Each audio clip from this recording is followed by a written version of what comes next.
Good morning students. हमारा topic चल रहा है कैश बुक का, +1 अकाउंट्स, चैप्टर नंबर 11।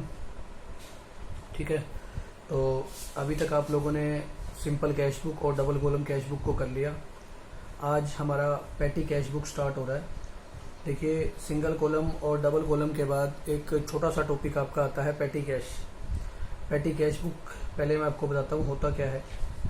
देखिए, पैटी कैश बुक का मतलब होता है कि जो ट्रांजैक्शन छोटे छोटे अमाउंट के होते हैं ना, जिनकी कीमत बहुत कम होती है, जैसे चाय पानी का खर्चा हो गया, ठीक है, तो या किसी टैक्सी का किराया देना हो गया, या कोई स्टेशनरी परचेज कर ली, या फोटोकॉपी के लिए कोई पेज परचेज कर लिए, तो ये सभी अमाउंट छोटे छोटे खर्चे होते हैं और हमें मतलब दिन में कई बार करने पड़ जाते हैं।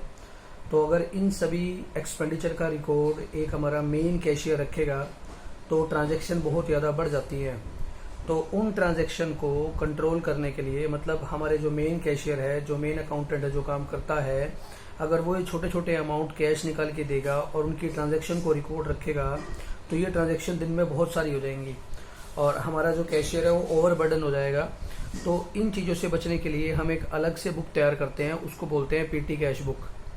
इसके अंदर होता क्या है, जो हमारा मेन कैशियर होता है वो एक छोटे कैशियर को, यानी कि मतलब एक जो छोटे मोटे खर्चे करने के लिए जो बंदा अपॉइंट किया हुआ है उसको कुछ पैसे दे देता है। वो अपने आप सारे खर्चे करता रहता है और जैसे ही वो पैसे ख़त्म हो जाते हैं तो वो दोबारा क्या करता है, मेन कैशियर से ले लेता है। ऐसा क्या होता है, मेनली हर महीने के स्टार्ट में, या अगर कोई फर्म ज़्यादा है, बड़ी है और खर्चे ज़्यादा है, तो हर वीक के स्टार्ट में या हर मंथ के स्टार्ट में क्या करता है, जो हमारा मेन कैशियर है वो पेटी कैशियर को देता रहता है अमाउंट। सपोज कीजिए कि हमारे जो छोटा कैशियर है, पेटी कैशियर है, उसको हमने 10,000 रुपये दिए और इस महीने में सपोज कर लो उसने 7,000 रुपये खर्च कर दिए, तो हमारे पेटी कैशियर के पास 3,000 रुपये और बच गए।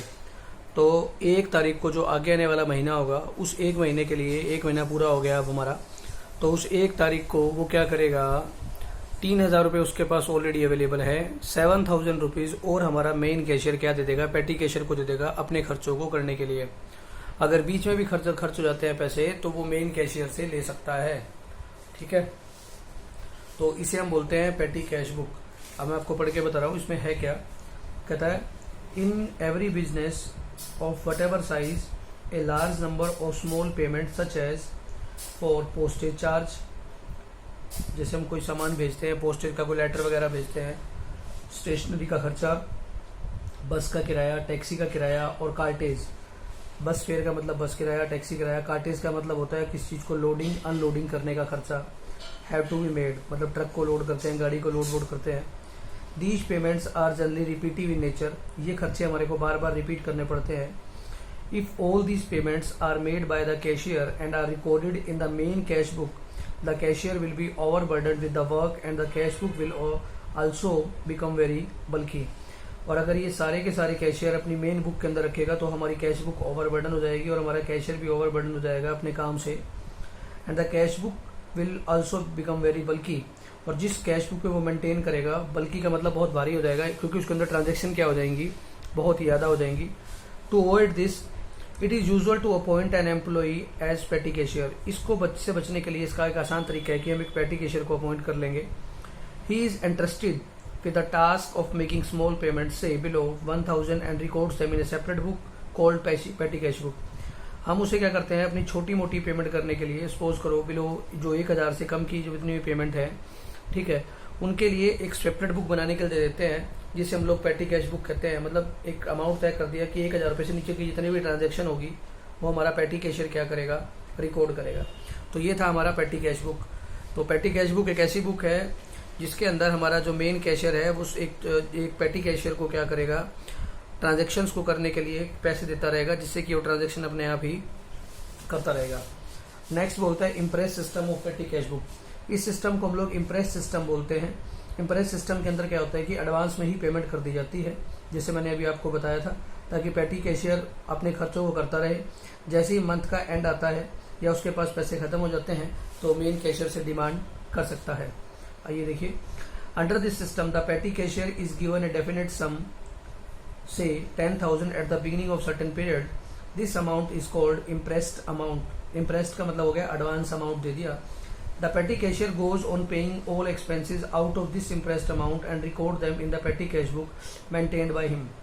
पेटी कैशियर जितने भी अपने खर्चे हैं इसमें से करता रहेगा और अपनी जो पेटी कैश बुक है वो अपनी एक अलग बुक तैयार करेगा पेटी कैश बुक, वहाँ उसमें क्या करता रहेगा, सारे खर्चों को बिल वाइज लिखता रहेगा। At the end of the given period, say after 1 month, the petty cashier submit the accounts to main cashier who are having examined the petty cash book, reimburse the amount actually spent by the petty cashier। महीने के अंत में पेटी cashier अपने main cashier को सभी books दिखा देगा और रीइम्बर्स का मतलब होता है वापस रिसीव कर लेगा जो अमाउंट उसने एक्चुअली क्या किया है, खर्च किया है। Thus, on the first day of the next month, the petty cashier, after including the balance already left with him, is found again with the same cash balance which he held on the first day of the preceding month। तो इस तरीके से अगले month के starting में उसके पास वही पैसे हो जाएंगे जो पिछले मंथ के स्टार्टिंग में थे। For example, ₹10,000 are advance to the petty cashier. ये मान लीजिए एक पेटी कैशियर को 10,000 रुपये हमने क्या कर दिए, एडवांस दे दिए on the 1st April। If the petty cashier spends 8,000 by the end of April, he will be again given 8,000 so that after including 2,000 which have already been got with him, he will again starts with the original amount of 10,000 on the first day of the May। उसको 1 अप्रैल को 10,000 रुपये दिए और उसने April month के अंदर 8,000 रुपये खर्च कर दिए, तो उसके पास रिमेनिंग अमाउंट 2,000 रह गया। तो 1 तारीख को उसको दोबारा से 10,000 रुपये दे दी जाएंगे, मतलब 8,000 दे जाएंगे, जिससे के पास टोटल अमाउंट उसके पास कितना हो जाएगा, 10,000 हो जाएगा मई की 1st को। This system of petty cash book is also called the imprest system. इसको इम्प्रेस सिस्टम भी बोला जाता है because imprest means advance made to a certain person. Impressed का मतलब होता है किसी पर्सन को पहले से ही एडवांस पे कर देना, जो कि हम अपने पेटी कैशियर को करते हैं। ठीक है, a good impress system should have the following essential. एक अच्छे इम्प्रेस सिस्टम के अंदर क्या क्या क्वालिटी होनी चाहिए, ठीक है, एसेंशियल्स क्या क्या होने चाहिए, क्या क्या फैक्टर्स होने चाहिए। देखिए, the petty cashier should obtain proper receipts for the all the payments made by him. पेटी कैशियर को अपनी सभी पेमेंट्स के जो है ना रिसिप्ट्स को, जो रसीद होती है उसको अपने पास रखना चाहिए, जो जो वो बिल चढ़ा रहा है। All these receipt should be arranged date wise and numbered so that these may be checked up easily by the main cashier when he take reimburse of the amount spend by him. और वो सभी bill wise number wise लिखे हुए होने चाहिए, और जब भी वो अपने मेन कैशियर को दिखाएगा तो अगर मेन कैशियर किसी को चेक करता है तो चेक करके वो क्या करेगा, आसानी से पेमेंट कर देगा। The petty cashier should himself prepare proper vouchers. Voucher का मतलब हो गया बिल। पेटी कैशियर को सभी वाउचर तैयार रखने चाहिए for those expenses for which proper receipt can not be obtained. अगर किसी की रिसिप्ट को नहीं मिल पाया है तो वो क्या करेगा, अपने वाउचर बना करके रखेगा, बिल बना करके रखेगा। He should get these voucher section from A proper authority. अगर कोई बिल नहीं है तो वो क्या करेगा, पेटी कैशियर बिल बना करके देगा, यानी कि वाउचर बना करके देगा, और इस वाउचर को उसे अपने सीनियर से क्या करना पड़ेगा, पास करवाना पड़ेगा, सैंक्शन करवाना पड़ेगा from A proper authority. These should be an upper limit of the amount of a single payment by the petty cashier. Payments above the limit should be made only by the main cashier. पेटी cashier की एक limit दे देनी चाहिए कि तूने 500 रुपये से ऊपर का कोई भी बिल पास नहीं करना है, और अगर इससे ऊपर का कोई बिल आता है, एक बिल की बात कर रहा है, तो वो मेन कैशियर पास करेगा, यानी कि 500 से नीचे के बिल आप पास कर सकते हैं। तो एक लिमिट तय हो चुकी है, उस लिमिट से ज़्यादा की वो बिल पास नहीं करेगा। पेटी cashier should get the reimbursement of the amount spend by him only from the main cashier. Petty cashier should not be entitled to receive any cash coming from outside the business। पेटी cashier को अगर बाहर से कोई पैसा मिलता है तो वो रिसीव करने का उसका कोई राइट नहीं है, वो मेन कैशियर ही लेगा। Great care should be taken while fixing the amount of impress. जब भी आप इम्प्रेस सिस्टम को अपनाने जा रहे हैं तो जो अमाउंट ऑफ इम्प्रेस यानी कि जो एडवांस आप पे करने जा रहे हैं उसका बड़ा ध्यान रखना है, ध्यान से तय करना है। It should be sufficient to cover the petty expense for the month. इतना अमाउंट जरूर होना चाहिए कि उसके पास मंथ के सारे खर्चे निकल जाए, ऐसा ना हो कि अमाउंट कम रह जाए, बेशक थोड़ा सा फालतू चला जाए, ताकि वो बार बार मेन कैशियर को तंग ना करे। अगला बोलता है जी advantage of the imprest system. Imprest system का क्या क्या एडवांटेज होता है। पहला बोलता है control over misappropriation. Since the imprest system is small it does not provide a temptation either to the petty cashier और to the other staff to misappropriate. पहले आपको मिस एप्रोप्रिएशन का मतलब बता देते हैं, ठीक है। मिस एप्रोप्रिएशन का मतलब हो गया, मतलब किसी भी तरह का जो है ना आप कोई धोखा ना कर सके, चीटिंग ना कर सके, गबन ना कर सके, उसको बोला जाता है मिस एप्रोप्रिएशन। तो इम्प्रेस सिस्टम के अंदर किसी भी प्रकार के मिस एप्रोप्रिएशन गबन को रोक दिया जाता है, क्योंकि छोटा सा अमाउंट होता है, कोई इतना गबन करना भी नहीं चाहता, कोई धोखा करना नहीं चाहता। Since the imprest system is small it does not provide a temptation either to the petty cashier और to the other staff to misappropriate. Temptation का मतलब होता है एक प्रकार की लालच आ जाना, ठीक है। तो ये अमाउंट इतना कम होता है कि किसी भी कर्मचारी के अंदर या किसी भी पैटी कैशियर के अंदर या किसी भी स्टाफ मेंबर के अंदर जो है ना गबन करने का कोई लालच आता ही नहीं है कि 10,000 रुपये का भी क्या गबन करना भाई, क्या धोखा करना। Control over petty expenses. Petty expense are kept within the limits of imprest system. The petty cashier can never spend more than the available petty cash with him. Petty expense जो है ना वो एक limit तय कर दी जाती है और पैटी कैशियर इससे ज़्यादा का पैसा कभी भी खर्च नहीं करता है। तो इसका मतलब ये है कि आपके जो छोटे मोटे खर्चे हैं उसके ऊपर कंट्रोल भी हो जाता है ताकि लोग इससे ज़्यादा का खर्चा करें ही ना। पैटी कैशियर बड़े सोच समझ के पैसे खर्च करता है। Control exercise by the main cashier. Main control main exercise का ही रहेगा। Main cashier keeps a close watch on the amount refunded to the petty cashier from time to time. Hence extravagance if any will be revealed. Extravagance का मतलब होता है किसी भी प्रकार का एक्स्ट्रा खर्चा, एक्स्ट्रा एक्सपेंस जो भी है, और रिवील्ड का मतलब होता है शो। ठीक है। कहता है main cashier keeps a close watch on the amount refunded to the petty cashier from time to time. Hence extravagance if any will be revealed. वो बिल्कुल निगाह रखता है अगर किसी प्रकार का कोई भी अधिक खर्चा कर रहा है, अति व्यय किया जा रहा है तो बड़े आसानी से पता लग जाता है। Lesser chance of misuse of cash by petty cashier. Petty cashier का मिसयूज करने का बहुत कम चांस होता है क्योंकि अमाउंट थोड़ा ही होता है। At any time the amount of cash in hand plus the total value of voucher which have not been reimbursed must equal the impressed amount. Existence of this simple check reduce the chance of misuse of cash by petty cashier. कहता है किसी भी समय patty cashier के पास cash in hand और जो उसके पास total bill है जो अभी तक रीइंबर्स नहीं हुए, उसको पास नहीं हुए हैं, must equal the impressed amount से बराबर ही होते हैं। ठीक है। Existence of this simple check reduce the chance of misuse of cash by petty cashier. तो जब इस प्रकार की चीज़ अवेलेबल है, 10,000 रुपये में से 8 आपने खर्च कर दी, 2 ही आपके पास पेंडिंग है, तो मिसयूज होने का कोई भी चांस नहीं है क्योंकि बिल सबके होते हैं। Advantages to the petty cashier. Impress system is advantage to the petty cashier also because his liability to account for money spent can never exceed the impressed amount. Moreover, since his accounts are checked at regular intervals, say weekly or monthly, he is not required to account for transaction which occurred in the far distant past. कहता है patty cashier के लिए भी advantage है क्योंकि उसके पास जो है ना एक लिमिट दे दी गई है, उससे ज़्यादा का वो पैसा खर्च ही नहीं कर सकता है और उसकी बुक्स को रेगुलर इंटरवल पे चेक भी किया जाता है। तो अगर किसी प्रकार का पिछला रिकॉर्ड अगर कोई चेक करना हो तो उसके लिए उसकी कोई जिम्मेवारी भी नहीं रहती है क्योंकि रूटीन में चेक होता रहता है 4 महीने 6 महीने पहले की, वो याद भी नहीं रहती है तो उसका कोई दिक्कत नहीं है। तो ये थी आपके इम्प्रेस सिस्टम की एडवांटेज। मिस एप्रोप्रिएशन से बचाता है, पैटी एक्सपेंसेस के ऊपर कंट्रोल करता है, मेन कैशियर के पास ही कंट्रोल रहता है, मिस यूज होने के कम चांस होते हैं और पैटी कैशियर को भी क्या होता है, एडवांटेज होता है। Advantage of petty cash book, वो हमने इम्प्रेस सिस्टम का पढ़ा था। कह रहा है कि एडवांटेज क्या है इसके। Saving of time and chief cashier, saving of time and efforts of chief cashier. जो हमारा मेन कैशियर है, चीफ का मतलब मेन कैशियर है, उसका टाइम भी बचता है और उसके एफर्ट्स भी बचते हैं क्योंकि टाइम वो कहीं और स्पेंड कर सकता है। छोटे मोटे खर्चे जब वो रिकॉर्ड नहीं करेगा, वो पैटी कैशियर को रिकॉर्ड करेगा तो उसका टाइम बच गया और एफर्ट्स भी बच जाएंगे। As petty cashier handles the work of making all petty expenses and recording them as well, a lot of time and energy of the main cashier is saved. He is to record only the total of such expenses and that too only once at the end of each month.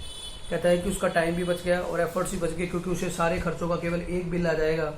सभी खर्चे patty cashier record करेगा और total में bill दे देगा तो उसका समय बचता है। Easing in posting, only the total of each head of expense is posted in the ledger. Ledger के अंदर सभी एक्सपेंसेस का टोटल पोस्ट किया जाता है जैसे मैंने भी आपको बताया है, और ये सारे जो अलग अलग एक्सपेंस हो गए उनको पैटी कैशियर मेंटेन करेगा। As such a lot of space is saved and the time posting become very convenient. easiness in the preparing the cash book, as the number of small payments in every business is quite large and as these are reduced in the petty cash book itself, the main cash book is not overburdened and can be more easily totaled. तो जो main cash book है उसका total भी बड़े आसानी से कर सकते हैं और वो ओवरबर्डन भी नहीं होती है। Control on petty expenses, the main cashier keeps checking the petty cash book from time to time and a proper check is put on any unnecessary expenditure. Lesser chance of fraud के chance कम होते हैं। Petty cashier obtains a receipt of every payment made by him and keeps a proper record of them. Petty cashier को हर bill को जो पास करता है या जो एक्सपेंस को दिखाता है उसको रसीद मिलती है और उसका वो प्रॉपर रिकॉर्ड रख लेता है। The receipts are duly signed by the main cashier और इस रिसिप्ट को साइन कौन करता है? हमारा main cashier, while reimbursing the amount to the petty cashier. Reimbursing का जब वापस पेमेंट करता है। As such it minimise the chances of fraud, तो फ्रॉड के चांस भी क्या हो जाते हैं? कम हो जाते हैं। और ये मेथड बड़ा ही क्या है, सिंपल है। तो कहता है पेटी कैश बुक के क्या क्या फायदे हैं? Time and effort chief cashier का बचा देता है। इसको पोस्टिंग करने में बड़ा आसान रहता है क्योंकि सभी एंट्रीज को रिकॉर्ड नहीं करना होता है। Easiness is preparing the cash book, cash book को बनाने में भी आसान रहता है क्योंकि जितने छोटे मोटे खर्चे हैं वो सब अलग से बनाए जाते हैं पेटी कैश बुक के अंदर। पेटी कैश एक्सपेंसेस को कंट्रोल भी कर लिया जाता है क्योंकि एक लिमिट से ज़्यादा एक्सपेंस नहीं किए जा सकते। फ्रॉड के चांस भी क्या होते हैं? कम होते हैं क्योंकि हर बिल को क्या किया जाता है? प्रॉपर रिकॉर्ड रखा जाता है और कोई बिल जब पास होगा तो उसका बिल लेना जरूरी है। और ये एक मेथड क्या है? एक सिंपल मेथड होता है। नेक्स्ट बोलता है, कहता है अकाउंटिंग प्रोसीजर। अकाउंटिंग प्रोसीजर मतलब इसको तैयार कैसे किया जाता है? देखिए बहुत ही आसान है। Petty cash book is prepared just like a simple cash book having a debit and credit sides. Amount received from the head cashier is recorded on the debit side whereas the payment are recorded on the credit side. आपको पता है जब भी cash आता है हमेशा debit होता है और जब भी कैश जाता है हमेशा क्रेडिट होता है बिजनेस से। तो कहता है कि मेन कैशियर से पेटी कैशियर के पास पैसा जाएगा, वो किस तरीके से इस सिस्टम को क्या करेगा? मेंटेन करेगा। ये देख के बताते हैं। दिस इज द पेटी कैश बुक का प्रोसीजर है। ये आपका परफॉर्मा है, कैसे बनाया जाएगा देखिए। सबसे पहले आएगा अमाउंट रिसीव्ड। इसको हम लोग डेबिट में दिखाते हैं। आपको पता है कैश बुक जब आप तैयार करते हो तो कैश बुक के अंदर आपने बना के देखा है, पहले शुरू में देखा है कि जब भी कैश आता है आपका बैलेंस भी डेबिट साइड में दिखाया जाता है। ये आपका कैश बुक का परफॉर्मा आपने पहले पढ़ा है शुरू के क्वेश्चंस में। और अब इस क्वेश्चन में आपको कैसे करना है देखिए। Form of petty cash book, amount debit यानी कि जो रिसीव हो गया, फिर उसके बाद कैश बुक फोलियो मतलब कैश बुक पेज नंबर हो गया हमारे ये, फिर उसके बाद डेट। अमाउंट रिसीव केवल आपके पास मंथ में एक ही बार होगा तो इसकी एक ही ट्रांजेक्शन की जाएगी स्टार्टिंग के अंदर। और जब भी हमारे पास जो कैश आएगा हम यहाँ पे लिखेंगे टू कैश अकाउंट, ठीक है, क्योंकि पेटी कैशियर को कैश मिला है मेन कैशियर से, टू कैश लिख देंगे और अमाउंट हम आने का सिर्फ एक बार यहाँ लिख दिया जाएगा। इसके बाद केवल डेट वाइज हम लोग ट्रांजेक्शन करेंगे और जितने भी आपकी पेमेंट होगी वो सारी इस तरफ होंगी, यानी कि पेमेंट का जो सारा हिसाब किताब है वो इधर होगा और कैश का जो आने का हिसाब है वो केवल एक ही एंट्री आएगी, इस तरफ आएगी।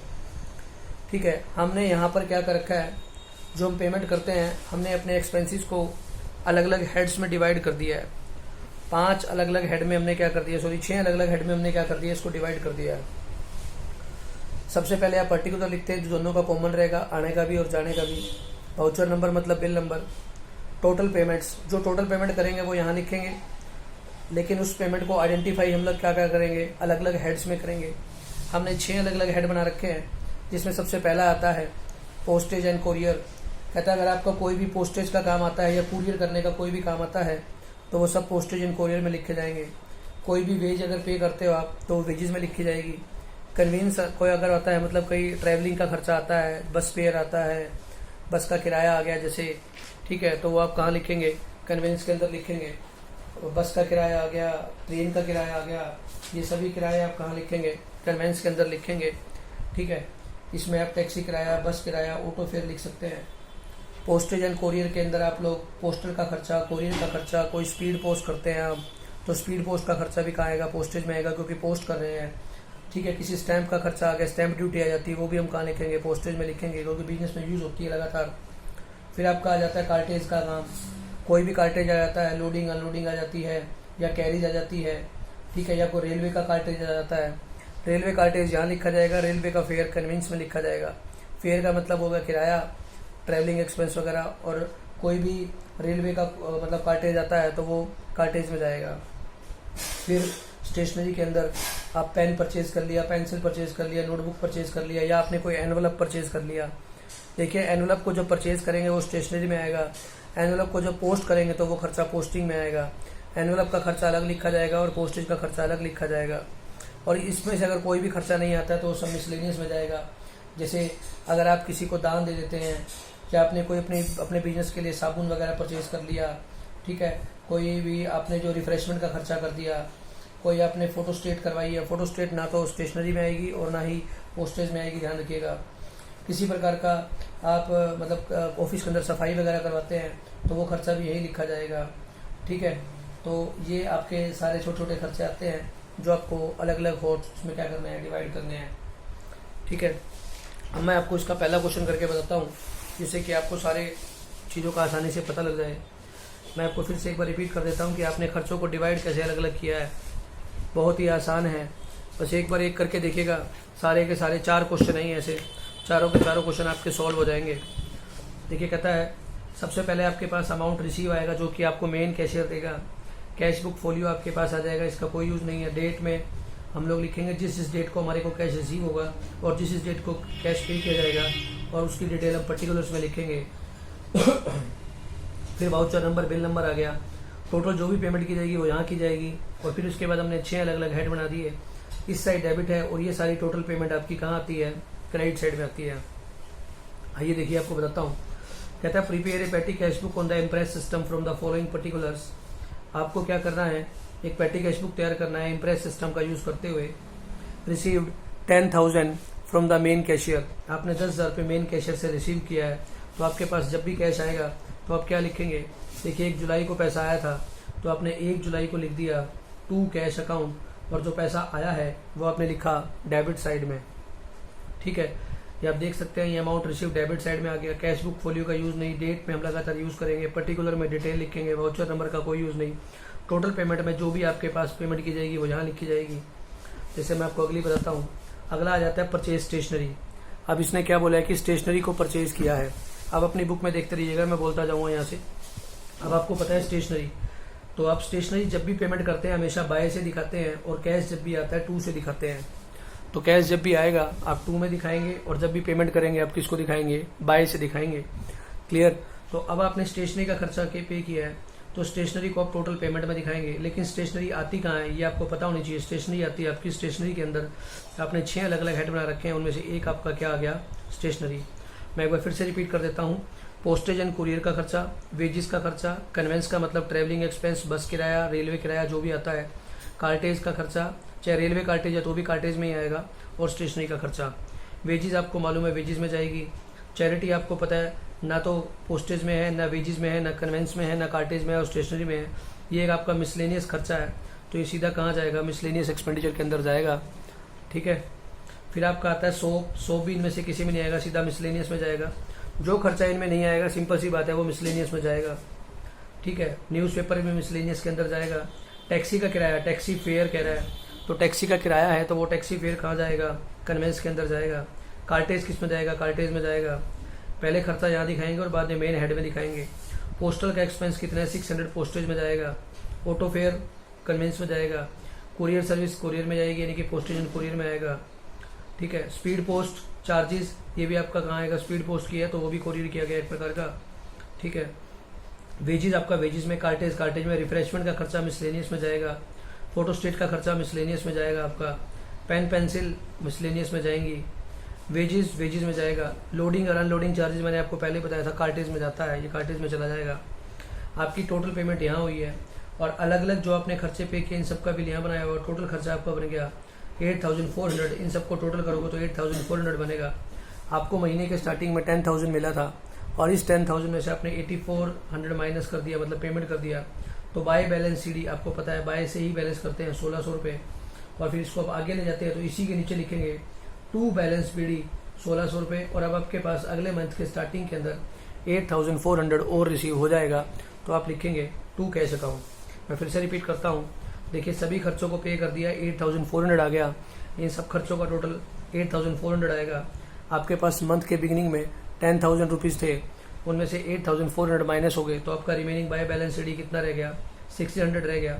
तो इस 1,600 को नेक्स्ट मंथ में टू बैलेंस सीडी बन जाएगा 1,600, और फिर इतना कैश आपको अगले मंथ के स्टार्टिंग में मिल जाएगा टू कैश अकाउंट 8,400। तो ये था आपका क्वेश्चन जो कि आपको करना है। इस तरीके के आपके जो क्वेश्चन रहेंगे वो 4 या 5 ही क्वेश्चन रहेंगे। आप सभी खर्चों को बड़े आसानी से कर सकते हैं। ठीक है। क्वेश्चन नंबर 15, 16, 17 तीन ही क्वेश्चन है मतलब। तो आपका ये चैप्टर आज खत्म हो गया है, और अब आप इसको आसानी से कर सकते हैं।